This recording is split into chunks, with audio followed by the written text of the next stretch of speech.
জলপাইগুড়ি জেলার ৯০২টি প্রাথমিক বিদ্যালয়ের শূন্য পদে প্রধান শিক্ষকের নিয়োগের বিজ্ঞপ্তি জারি করল জেলা প্রাথমিক বিদ্যালয় সংসদ। দীর্ঘ প্রায় ১০ বছর পর জলপাইগুড়ি জেলায় প্রাথমিক বিদ্যালয়গুলোতে প্রধান শিক্ষককে নিয়োগ করা হচ্ছে বলে জানা গেছে। ২৭শে ফেব্রুয়ারি থেকে প্রতিটা সার্কেল অফিসে শিক্ষক শিক্ষিকাদের আবেদনপত্র গ্রহণের প্রক্রিয়া শুরু হবে। ৬ই মার্চ পর্যন্ত চলবে প্রধান শিক্ষক নিয়োগের প্রক্রিয়া। জেলা প্রাথমিক বিদ্যালয় সংসদের সভাপতি মোহন রায় বলেন, সার্কেল স্তরে সিনিয়রিটি অনুযায়ী হেড টিচাররা প্যানেল তৈরি হবে, আর ডিপিএসসি-তে আসার পরে সেই প্যানেলে কাউন্সেলিং এর মাধ্যমে প্রধান শিক্ষক নিয়োগ করা হবে। পশ্চিমবঙ্গ তৃণমূল প্রাথমিক শিক্ষক সমিতি জলপাইগুড়ি জেলা সভাপতি স্বপন বসাক বলেন, হেড টিচার নিয়োগের বিজ্ঞপ্তি জারি হওয়াতেই বিদ্যালয়গুলিতে পঠন পাঠনের মান উন্নত হবে।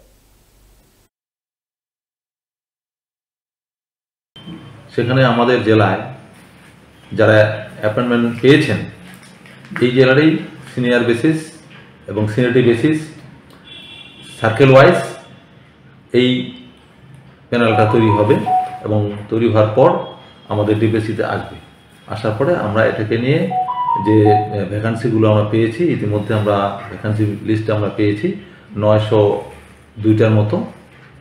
আর এই ৯০২টা ভ্যাকান্সিতে আমাদের হেড টিচার অ্যাপয়েন্টমেন্ট দিতে হবে।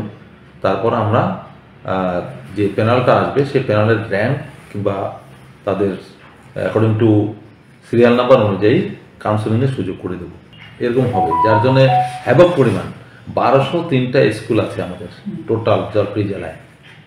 যদিও একটু বেশি ছিল, কিছু কিছু স্কুল আমাদের অফ হয়ে গেছে ল্যাক অফ স্টুডেন্টস। ফলত এই মুহূর্তে ১২০৩টা স্কুলের মধ্যে ৯০২টা স্কুলে হেড টিচার নেই, টিআইসি দিয়ে চলছে। দীর্ঘ প্রায় ১০ বছর পরে জলপাইগুড়িতে প্রাথমিক বিদ্যালয়গুলিতে হেড টিচার নিয়োগ করা হচ্ছে। আমরা পশ্চিমবঙ্গ তৃণমূল প্রাথমিক শিক্ষক সমিতি জলপাইগুড়ি জেলা শাখার পক্ষ থেকে এই উদ্যোগ গ্রহণের জন্য শিক্ষা দপ্তর তথা পশ্চিমবঙ্গ প্রাথমিক শিক্ষা পর্ষদ এবং জলপাইগুড়ি ডিপিএসসিকে ধন্যবাদ এবং কৃতজ্ঞতা জানাচ্ছি।